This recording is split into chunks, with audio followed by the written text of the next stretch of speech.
We give you glory, Lord, as we honor you. Lord, you are wonderful. You are the Messiah. We give you glory, Lord, as we honor you. Lord, you are wonderful.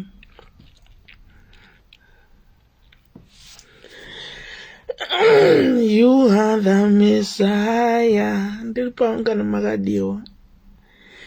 We give you glory, Lord, yes, we honor you. Lord, you are wonderful. You are the Messiah. Makatendeka. Ndimi Messiah. Makatendeka. Ndimi Messiah. Wona munoshamisa. Ndimi Messiah.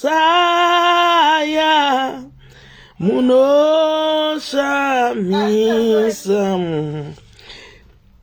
Ndimi Messiah. Wona makatendeka. Ndimi Messiah. O makatendeka. Ndimi Messiah. Wona mandishamisa. Ndimi Messiah. Aiwa mandishamisa. Ndimi Messiah. Wona munenyasha.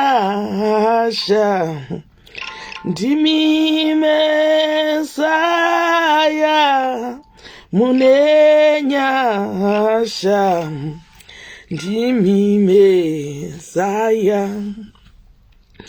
We give you glory, Lord, as we honor you. Lord, you are wonderful. You are the Messiah. We give you glory, Lord, as we honor you. Lord, you are wonderful. You are the Messiah. Good morning, everyone. Mamuka say it's been so long. Welcome back to our devotions, our morning devotions.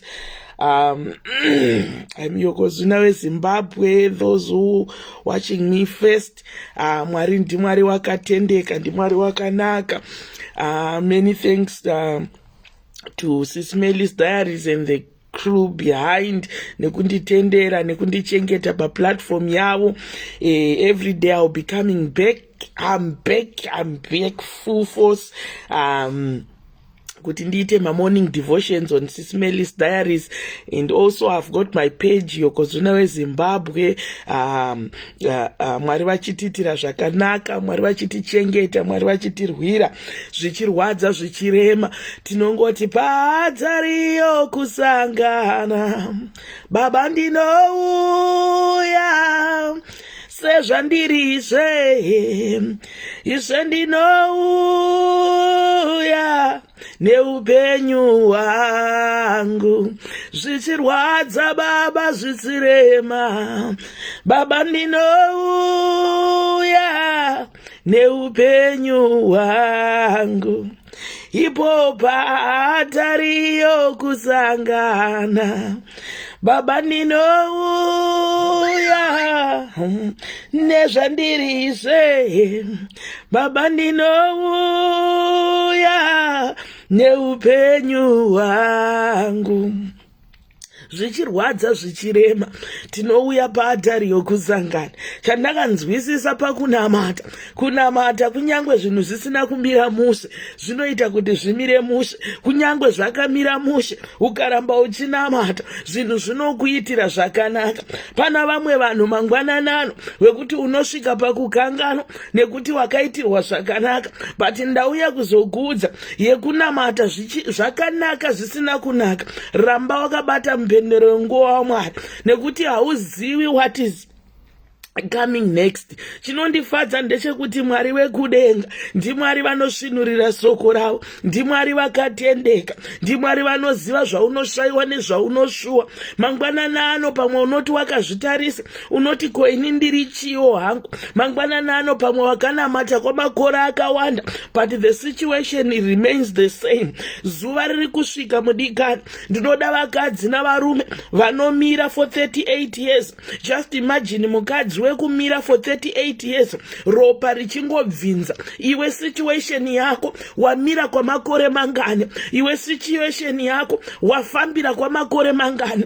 Pana vanhu vakafamba but havasati vasvika kwa makore andataura. Ukaverenga soko raMwari, kwaive kune murume aingonogara patsime reBethsaida, akafamba kwamakore akawanda. Ko iwe yako situation waifambira kwamakore mangani? Waitsanyira kwamakore mangani? Zvikada yakatotanga zuro uno, zvikada yakatotanga gore rakapera, zvikada yakatotanga gore ra 2 years ago. But chandauya kuzokusimbisa mangwananani, when God time is always the best. Nguva yaMwari ikasvika, zvinhu zvawaichema kwamakore zvinoitika negore rimwe chete, zvinoitika ine minute. Mangwananano ndauya kuzokusimbisa, mangwananano tauya kuzosimbisana. Let's read the word of God and we'll be empowered by the word of God. Zvikada mangwananano urikuti sisi yoko yekwangu hamuizive, ndinoda handinei nekuiziva, inofana kuzikanwa naMwari.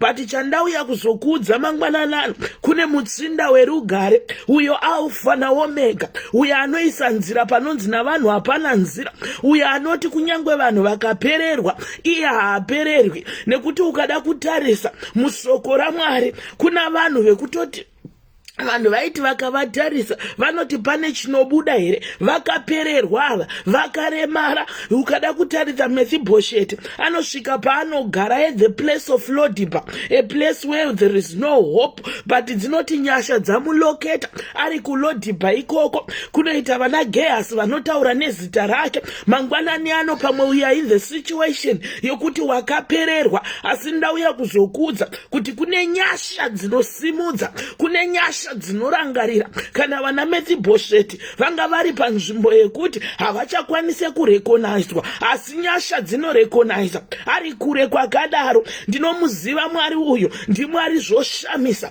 ndiMwari wakatendeka. Tiudze pamwe vamwe vari kuchemera kuti ini ndinoda kuenda pamberi, ndiri kuda kuti ndiende pamberi ndionekwe. Pauri ipapo pakakodzera. Nyaya haizi yeposition, nyaya haizi yepamberi. Unoti kosisi yoko ukati ndikaenda kumashure ndinoonekwa here? Ariko musikana akaonekwa ari mumunda maBhoasi, ari kumashure shure ikoko, asi nyasha dzakamuona.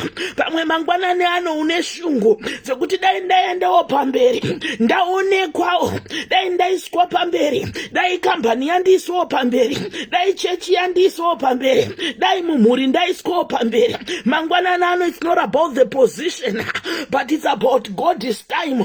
Tinoitirwa zvakanaka. Murandakadzi anoti ari kumashure achinhongerera munda maBhoasi, asi ari kumashure ikoko anonzi ndeupiko musikana uyo? Mangwananana haizi yeposition, mangwananana haizi yeposition. Ndinzwisise mudikani, it's not about the position, but it's about God's grace. When God's grace recreate you, pane zvinoitika zvikada uri kushungurudzika kuti handina chandinacho mumaoko. Pane muchinda anondiitira zvakanaka, anoti ari mukufamba anonzi naMwari uneiko mumaoko mako, zvikanzi Jesu, I've got this stick in my hand, anonzi shandisa chimuti ichocho, paanorova nechimuti pane zvinoitika. Mangwanani chiko chiri mumaoko ako, pamwe zvikada uri kuti sisi Yoko ndine kapei kashoma shoma, sisi Yoko zvandinazvo hazvikodzere, asi ndinoda kukuudza zvinokodzera kana Mwari vataura, zvinokodzera kana Mwari vazvibvuma. Mangwanani ano zviri kungoda izwi raJesu, hazvisi kuda izwi ravanhu, hazvisi kuda izwi ravanhu, zviri kungoda kutaura kwaMwari. Nokuti Mozisi anoti akabata tsvimbo, anonzi mumaoko ako munei, anoti mune tsvimbo, tsvimbo ndo yakapatsanura guta. Mangwanani ano chiri mumaoko ako ngachikupe way forward, kana iri mari shoma, kana vari vana vashoma, kana uri utano ihwohwo, icho chiri mumaoko ako. Mwari ngavachiropafadza mangwanani ano. Ropafadzwa iwewe, tangira nechiri mumaoko. Pane chiri kudiwa chiri mumaoko. Jesu weNazareta havanei navanhu, havanei navanhu, hazvinei nedzinza rekwako, hazvinei neshamwari dzako, hazvinei nemurume wako, hazvinei nezvakakukomberedza. Nekuti dai zvanga zviri zvavanhu, dai Mozisi anga asinganzwe kubata kwaMwari. Mangwanani ano unofanira kubuda muvanhu. Mangwanani ano ndiri kuda vanhu vanenge Bhatamiasi paanoramba achideedzera kuti ndinoda kuona. Vanhu vanomudzivisa, vanomuti uri kuita noise, wadi kumbonyarara, but ndauya kuzokuudza iwewe yako yekuda kuexplainera vanhu, yekuda kuti vanhu vakunzwisise, usapedze nguva nekuti nyasha dziri kupfuura, nekuti dai Bhatamiasi akambomira achida kuexplainera vanhu kuti amuzive situation yangu here, inga munoziva wani kuti handirioni. Pana vanhu vari kupfuurwa nemukana nekuti they are busy preparing kuti vaexplainere vanhu. Haiwe siya nyaya yekuexplainera vanhu, siyana nenyaya yekuexplainera vanhu. Nyaya yekuexplainera vanhu haina kwainokuendesa. Just imagine Bhatamiasi haana kumboda kunyaradzwa, iwe wakabvira kudhara uchinyaradzwa navanhu nekuti unoda kuexplainera vanhu. Regera nyaya yekuexplainera vanhu, ndiyo iri kukushayisa mukana, ndiyo iri kukupedzera nguva. Ramba kuexplainera vanhu. Ita saBhatamiasi anoti chero audzwa kunzi nyarara, uri kuitira vanhu noise, iye haregere kunyarara. Iyi yako yekubvuma kunyararidzwa, iyi yako yekuda kumbocheuka uchiti mhani ndionei ndinzweiwo nyaya dzangu, uri kusiya blessing ichienda. Just imagine dai Bhatamiasi akambomira achiti nhaimi vanhu, inga munondiziva vanhu, handioni inini. Aizowana mukana here wekutaura nyaya dzake, aizowana mukana here wekutaura nyaya dzake. Zvikada iwo wakanditarisa wakashaya mukana nekuti wakapedza nguva uchida kuexplainera kuvanhu. Asi ndauya kuzokuudza aiziye kuexplainera vanhu, aiziye kuexplainera vanhu. Nguva yekuexplainera vanhu yakapfuura. Press it on, press it on. Mutsinda werugare akamirira nyaya dzako, akamirira nyaya dzangu, ane answer.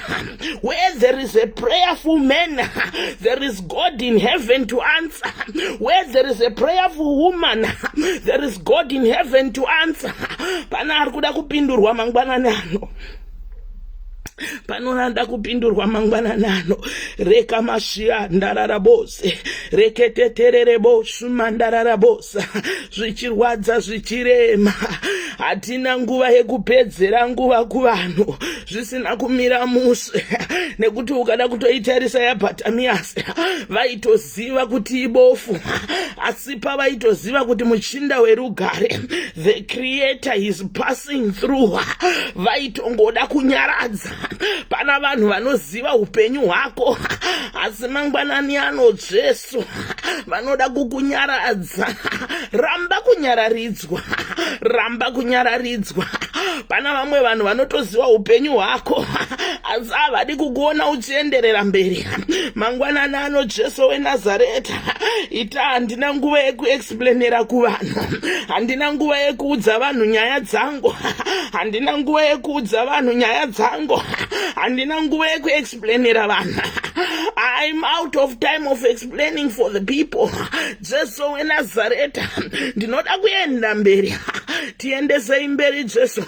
Ndinoda kuona mangwanani ano, mangwanani ano ndinoda kuona. We thank you Father, we thank you Holy Spirit, we give you all the glory, we give you all the glory. Thank you Father for the divine grace, thank you Father for the divine favor. Ndinokutendai mangwanani ano Jesu weNazareta, imi munoisa nzira panonzi nevanhu hapana nzira, imi munomutsiridza zvinonzi nevanhu zvapera. Nezita neropa ramambo Jesu, I speak the blood of Jesus, I speak the blood of Jesus to cover our children, to cover our families, to cover our working place. I speak the blood of Jesus, the blood that speaks better than the other blood. Ndinotaura mhepo yedenga, ndinoregedzera mhepo yedenga mangwana nano, mhepo ine simba, mhepo yedenga mangwana nano. I give you all the glory, I worship you Almighty God. We thank you Father for the divine grace, we thank you Father for the divine appointment with us. Tinokutendai mangwanani ano, tinorumbidza zita renyu. It's all about grace, it's all about grace, it's all about grace. We give you all the glory, we worship you Almighty God. Makatendeka Jesu, makatendeka mutsinda werugare, Alpha na Omega. We are anopa mvura, we are anopa upenyu. We thank you Father, we thank you Holy Spirit. Mazita Jesu, munoramba muri Mwari, munoramba muri Mwari, munoramba muri Mwari, munoramba muri Mwari, munoramba muri Mwari. We give you all the glory, we worship you Almighty God. We thank you Father, we thank you Holy Spirit. Mazita mweya mutsvene, mazita Mwari wenyasha, mazita Mwari vanochengeta, mazita Mwari wenyasha, mazita Mwari wenyasha, mazita Mwari wenyasha, mazita Mwari wenyasha. We give you all the glory, we worship you Almighty God. Matifukidzira mangwanani ano, matifukidzira Jesu. Zvakanga zvisina kufanira kuti tidane zita renyu, asi taridana mangwanani ano. Zvakanga zvisina chiremerera kuti tidane zita renyu, asi taridana mangwanani ano. In every situation you still our God, in every situation tinorumbidza zita renyu mazita mangwanani ano. We thank you Father, we thank you Holy Spirit. Take over, take over, take over, oh Holy Spirit. Mangwanani ano Jesu weNazareta, mumwe nemumwe ane nhunha dzake. Mwari wee muwanire inyasha, ane misodzi pamatama. Mwari wee ndinoti ngaipukutwe, pukutai misodzi pamatama. Hengetsevenye mweya mutsvene ngaipukute misodzi, hengetsevenye mweya mutsvene ngaipukute misodzi. Nezita neropa ramambo Jesu, nezita neropa ramambo Jesu. Vane moyo yakaputsika, as your word said in Psalms chapter 147 verse 3, you say you heal the broken hearts. Pane moyo yakaputsika mangwanani ano, pane moyo yakaputsika mangwanani ano, moyo yakaputsika Jesu ngairapwe nemi. Imi munovaka moyo yakaputsika, moyo yakaputsika ngaivakwe nemi, moyo yakaputsikwa ndaivakwe nemi. Alpha and Omega, Alpha and Omega, ndimi wekutanga nekuguma. Tatanga nemi zuva ranhasi, tatanga nemi zuva ranhasi, tatanga nemi zuva ranhasi. Ndimi Alpha na Omega, wekutanga nekuguma.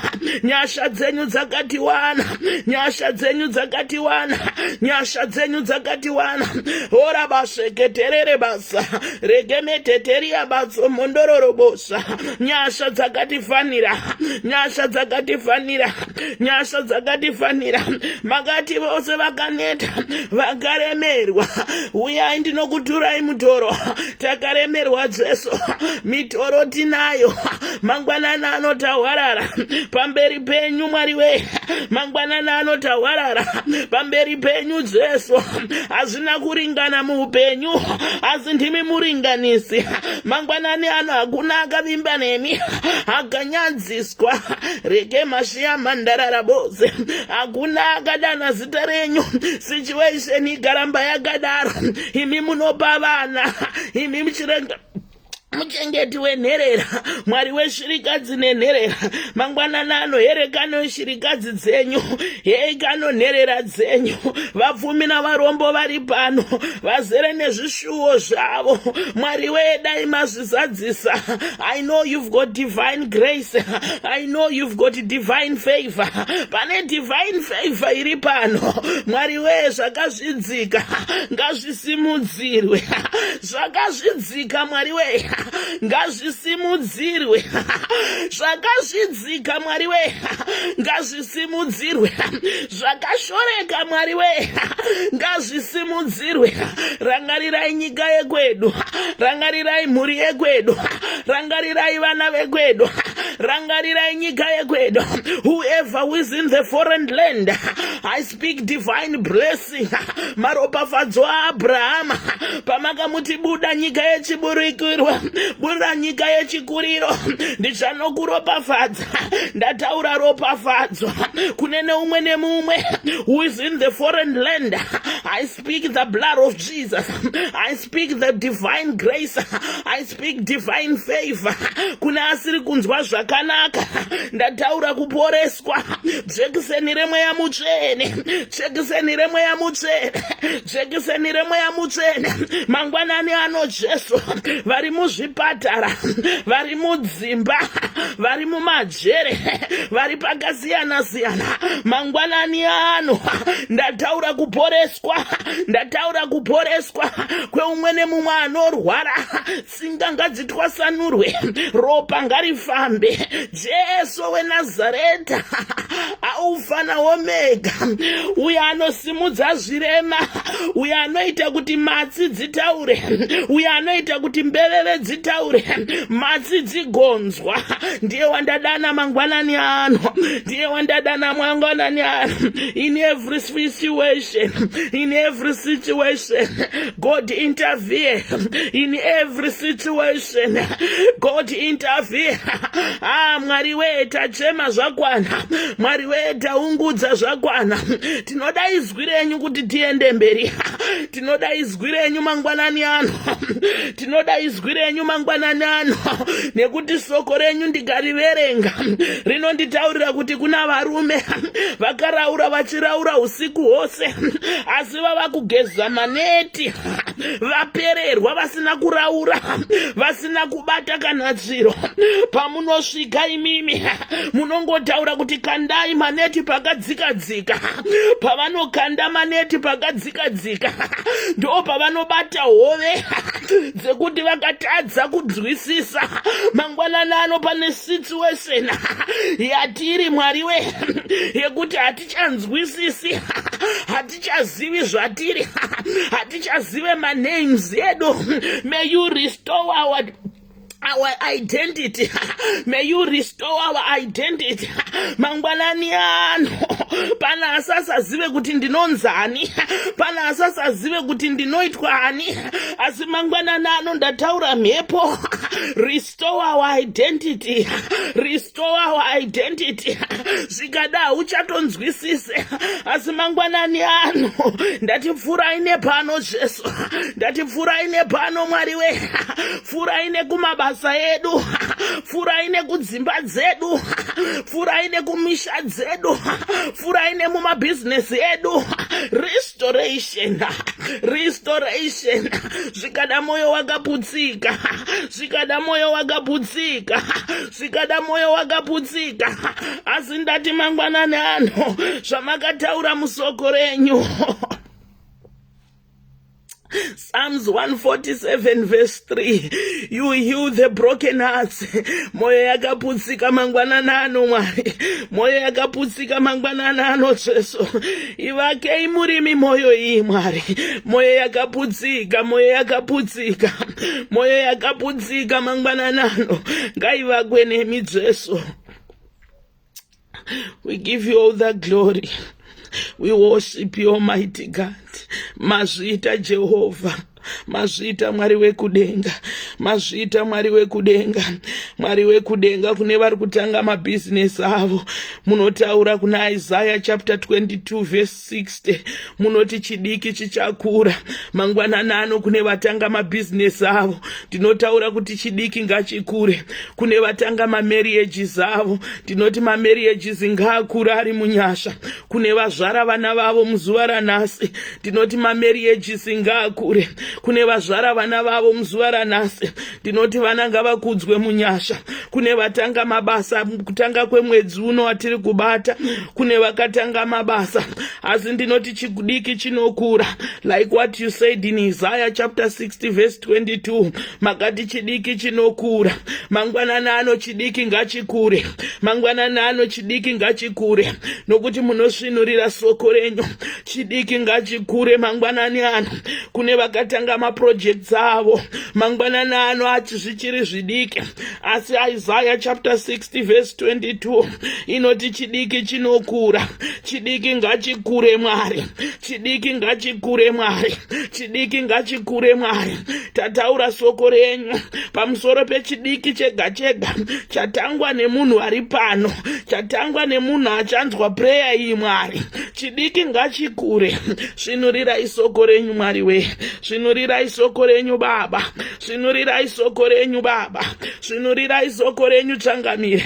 Soko renyu ngarisvinurirwe. Soko renyu ngarisvinurirwe. Chidiki chinokura. Ndo zvinotaura soko renyu. Soko renyu rinoti chidiki chinokura. Icho chidiki chatangwa nhasi Mwari. Ngachikure. Ngachikure. Munoshamisa Jesu. Munoshamisa Mwari we. Munoshamisa Mwari. Munoshamisa. Munoshamisa Mwari we kudenga. I speak the blood of Jesus early this morning. Ndinotaura nyasha dzedenga. Ndinotaura ukuru wenyu Mwari we. Ndinotaura kubata kunoshamisa. Thank you Holy Spirit. Thank you Jesus. We give you all the glory. We worship you Almighty God. Muri Mwari wakatendeka. Ndinokurumbidzai Mwari we. Ndinokurumbidzai Jesu. Ndinokutumbidzai Mwari we. Thank you Jesus. Thank you Holy Spirit. Mazvita Mwari we. Chidiki ngachikure from Isaiah chapter 60 verse 22. Chidiki ngachikure mangwananano. Thank you Father. Thank you Holy Spirit. Mazvita Mwari we kudenga. Amen and amen. Thank you so much. Thank you so much. Thank you so much for coming, for tuning in for the divine devotions. I wasn't in Zimbabwe. I was in Zimbabwe. I wasn't in South Africa. Ndanga ndakaenda musi wa7. Then I've come back. Mwari vachingondirwira, Mwari vachingondichengeta. Zvinhu zvakaoma zvichirwadza, but I thank his grace and his mercy. Nyasha dzaMwari itsva mangwanani oga oga. Mwari vakuitire zvakanaka, Mwari vakuchengete, Mwari vakurwire. Zvatiri kutanga mwedzi watichatanga uyu, ndiri kuda kungoti Mwari vakuitire zvakanaka. I want you to give yourself a scripture. Isaiah chapter 60 verse 22. Take it as your memory verse. Hanzi chidiki chinokura. Saka whatever you are starting, ringava business, ringava marriage, angava mwana abarwa, ingave company, whatever you are starting from today, apply this word. Kuti Mwari kana makataura kuna Isaiah chapter 60 verse 22 kuti chidiki chinokura, chidiki chawatanga ngachikure. Nerimwe verse rikungoramba richiringa mumusoro mangu. Don't worry kuti hauna zvakawanda zviri mumaoko. Moses anoti achifamba, Mwari vanotaura naye kuti rova gungwa nemuti uri mumaoko mako. Hainei yekuti wakabatei mumaoko ako. Ndiri kuda kuti Mwari vashandure upenyu hwako that small amount yauinayo, that small thing which is in your hand. Ndiri kuda kuti Mwari vachishandise chigokure chigowanda. Just imagine Moses, that stick which he was holding ndo yakaita kuti gungwa ripatsanuke. Mangwanani ano whatever chawakabata mumaoko ako, I speak divine grace, I speak divine multiplication. Ngazviwanzwe. Ukadzokera kuda Genesis zvinonzi rwizi rwakanga ruri rimwe chete, asi Mwari vakati vawanza vakudza nzvimbo, rwizi rimwe chete rakapedzera rane 4 marwizi. Ndiri kuda kuti mangwanani ano, in that small amount, Mwari ndiri kuda kuti vaivhurire mikana, ukwanise kuchengeta mhuri, ukwanise kuchengeta vana, ukwanise kuti the needs of the life, Mwari vakudze kuti God to expand your territories. Mwari ndiri kuda kuti vavhure masuo in every situation. Ukaverenga nyaya yaJabhesi anga atori mwana anga akazvarwa akapiwa zita rekuti marwadzo, but Jabhesi haana kudzoserwa kumashure nekuda kwezita rake.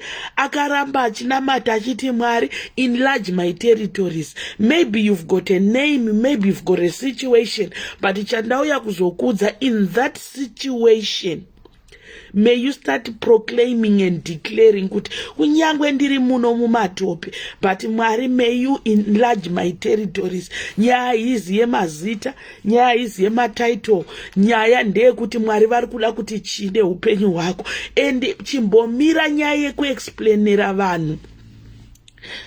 Be like Bartimaeus. Vanhu vaimuti nyarara Bartimaeus, but Bartimaeus haana kumira achida kuexplainera vanhu kuti honai munoziva dambudziko rangu, imi mamusi kuona kuti muchinda werugare ari kupfuura here, anopa upenyu ari kupfuura here. Haana kuda kuexplainera vanhu. Lot of us tiri kufeila nenyaya kuti we are spending more time to explain ourselves to people than to focus on our situation, than to pray. Uri kumhanya uchida kungoudza vanhu dambudziko rako, but hausati watombotaura the Alpha and Omega. Saka ngatingoti Mwari tibatsirei. May God bless you. May God enlarge my territory. May God enlarge your territory. Thank you so much for tuning in on SIS MELLY's Diaries.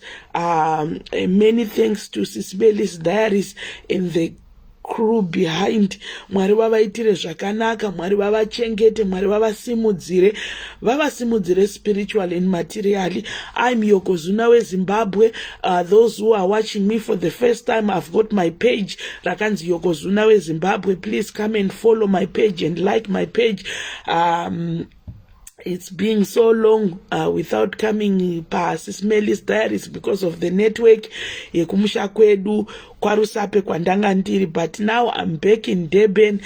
More stories. Asikana we muzoye kupeji kwa Yoko tizotaure kuti kukurukura hunge wapotswa.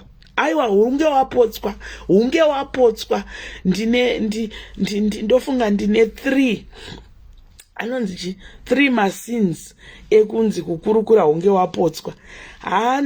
Kuzokurukura kwandiri kuita uku unenge wapotswa. So please come and follow my page and I will tell you what was going on when I was in Zim, whatever. Here on SIS MELLY's Diaries, I'll come and do the devotions. Every morning, I'll come and do the devotions. But I've got on my own page, Yokozuna weZimbabwe. Thank you so much. Be blessed, everyone. Ndoda kuti ugare wakaisa this memory verse, Isaiah chapter 60 verse 22. Chidiki chichakura. Uchakura iwo wakatitarisa. Ini ndichakura wawakatarisa. Saka chidiki chichakura. I love you so much. Thank you so much for tuning in. Yeah, kana nini tanganda kusuwai, guys. Be blessed, everyone. The smile is always there. Kunyangwe ezvinhu sina kumira zvakanaka, but when I'm smiling, even if most of the time That's my business to smile. I love this smile shape. Ndo chinhu chandonyatsonzwa kuti Mwari vakandiropafadza nacho kungosmaila. Ndinonyatsonzwa kuti this smile is a blessing from God because aiwa kusmaila kudya kwangu zve kusmaila.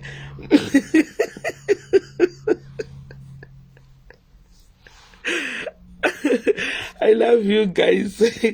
I always smile. It's a blessing. No one will take away this smile. I always say that no one, no matter how the situation tries to take away my smile, no matter zvinhu zvisina kundimirira zvakanaka sei, but the devil won't take away my smile. Never. Kunyangwe zvakadi ndakamuudza Satani kuti pasmile haubati, zvimwe zvese bata zvako.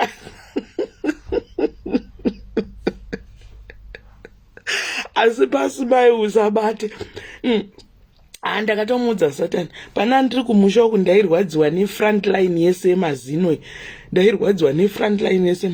ndikati kuna mama, nai mama, unai Satani paakuda kutamba napo, mazino angu ese pamberi ari kurwadza, kuda kunditorera smile yangu Satani. Unonyepa. Thank you so much guys. Mugozoya ku Yokozuna page. I've got a lot guys to share with you. I've got a lot. Ndine mazinya ya hobo andakasangana nawo ndiri kwakitsi yatota kwedu kwarisapo. And thank you so much guys for loving me. Ndakaona takatopinda 21,000 ndiri kumusha. I've gained like 1,000 people when I was in Zim, which is so impressive. And Chaplain Piri wants to come back to Durban. We are organizing. Asi mimi ndimi ma sponsors angu, ndimi munoti tite make it happening. Taita patai ndakazotadza kuenda kumba kwa Chaplain Piri because she came back kuvanga vari kuno ku Pretoria vachiparidza. Saka patanga takataurana kuti ndichavavhizitira kumba kwavo, vanga vakanganwa kuti vane this thing yekuya kuno ku Durban. But she'll be coming live pa page pangu mazuva vanenge vari free vachiuya vachiparidza. Saka she wants to come back on the 5th of November. So guys, ticharonga, ndimi kavarongi vacho, ndimi munoshandiswa naMwari, like what you did last month. Makandibatsira nemari mukatenga matickets endege, mukabhadhara maBnB. So she wants to come again kuno ku Durban. Hanzi ndiri kunzwa Mwari vachiti I have to come back again to Durban. So ndimi varongi. Saka we'll talk about it. We thank God for this day. Mwari vachikuitirei zvakanaka. I love you all. Be blessed everyone. Stay blessed.